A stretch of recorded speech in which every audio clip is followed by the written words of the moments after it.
Assalamualaikum warahmatullahi wabarakatuh. Welcome to our video presentation. We would like to introduce ourselves first. My name is Anggoro Triharyoto. The other member are Alferi Rizky Aryawan and Gita Vidya Koirunisha. So for today, we would like to bring up a social issue that happened in us, especially Indonesia. The theme will be RUU PKS legalization. What is RUU PKS? In comparison, or most likely the article that I have read before, RUU PKS is sexual violence abolition. This idea held because sexual violence is soaring to women and girls only. But in this case, it's pretty hard to control because there is no regulation to punish the abuser or perpetrator or also the culprits, and also there is no regulation to help the victims substance their life in the future. In the last 10 years, for approximately 2001 into 2011, there is at least 35 women and girls have been abused every single day. The increasing number worry the National Commission on the Elimination of Violence Against Women, or we could say it Komnas Perempuan, and it makes the RUU PKS based on the data they already collect and have in 2006. DPR, or Indonesian Legislative Assembly, promised that they will legitimate the regulation after the 2019 elections. However, now in 2020, the regulation have not been authorized yet. Next, I will show you the containing in RUU PKS. Check it out. So guys, I would like to read about 3 points that contains in the RUU PKS about the right that should be received by the victims of abuser. First, we have the right to handling. The RUU PKS mentioned about psychological, legal, economic, and social assistance for the abused victims. Next, we have the right of protection. Victims have right to earn protection in various ways. Article number 25.A to G. Also, in certain circumstances, they have the right to be protected by the law enforcement and the witness and victim protection agency. Article number 26. The certain circumstances in question that you probably may ask if the victims receive a threat, terror, any traumatic experience from the abuser, or any other physical violence and verbal that may harm the victim's mentals. And the last, we have the right of recovery. The right to recovery, which covers physical, psychological, economic, social, and cultural recovery and restitution. Recovery is carried out before and during and after the judicial process. Recovery before and during the judicial process consists of 12 forms, including the provision of health service for the physical recovery, periodic psychological strengthening of victims, provision of information about victims' rights and the judicial process, provision of adequate and safe shelter, legal assistance, recovery after the judicial process includes 9 forms, including periodic and ongoing monitoring, inspection and physical and psychological health service of victims, monitoring and providing continued support to the victims' families, strengthening community support for victim recovery, and assistance in the use of restitution. So, off to the next project. So, that's all about the 3 points that I have mentioned before in containing of RUU PKS. The next presentation will be delivered by Gita Vidya. She will talk more about RUU PKS based on DPR official sites. So for Gita, you may be able to speak now. Thank you.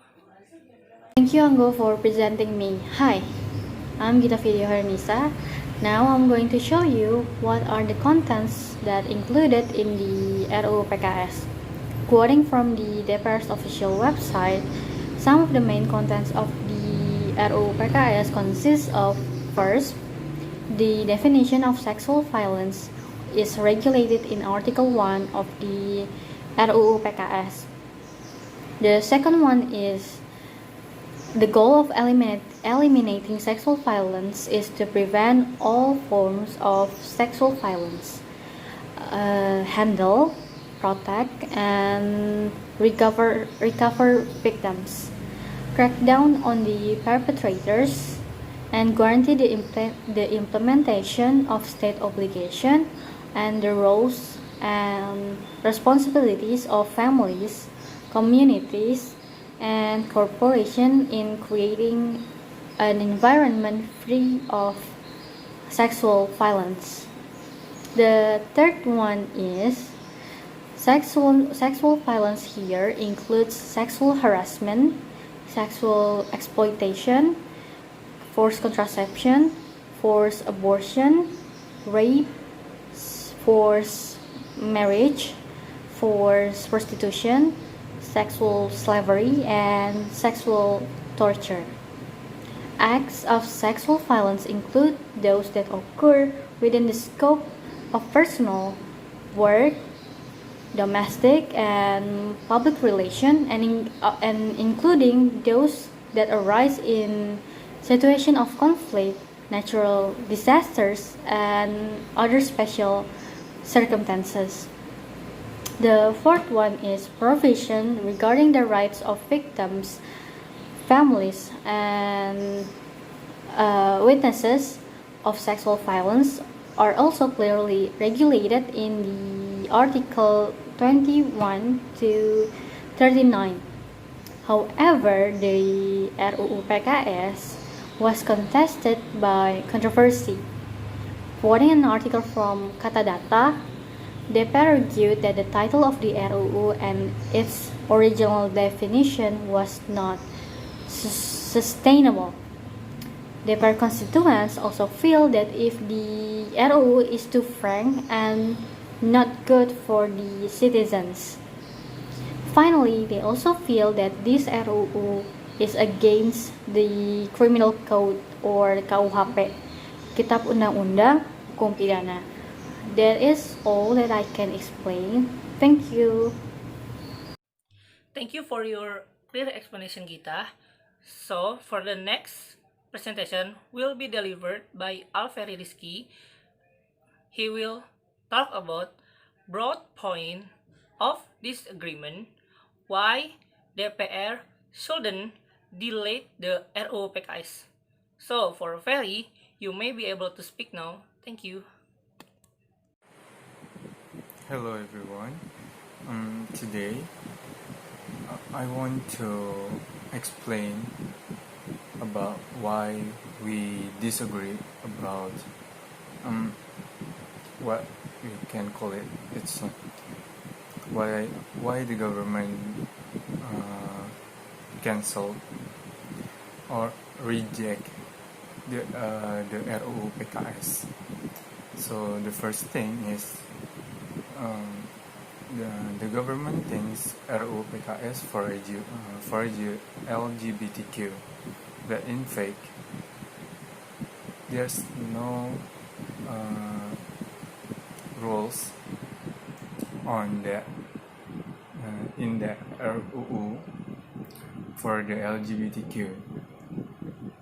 The RUU it's focused about for the rape victim, by the way, and it's really weird because they say it's really hard to discuss about these rules, and I think with this RUU it proves that the perpetrators have already broke the rules in Indonesia, but when we don't have any these rules, we cannot protect any rape victim, right? And rape victim is not for women. They attack for all gender, and yeah, I think I just can say this one. Thank you so much. Thank you for your clear explanation, Ferry. So, for the conclusion, based on this video presentation, I could conclude that first, DPR or Citizen Representative Council must think twice before proclaiming that RUU PKS is pro-LGBT plus Q rules, because, as you know, on the first three contains in RUU PKS didn't include the pro-LGBT stuff. The second, this RUU PKS may cover and support the victims of violation receive their right of protection. The last, with this RUU PKS, prove that the abuser gravely mistaken or disobey the rules in Indonesian, and they deserve to gain their punishment and so on. And I think this RUU PKS must be legalized as soon as possible before more and more girls and women receive the abuse and may make them traumatized and stressed.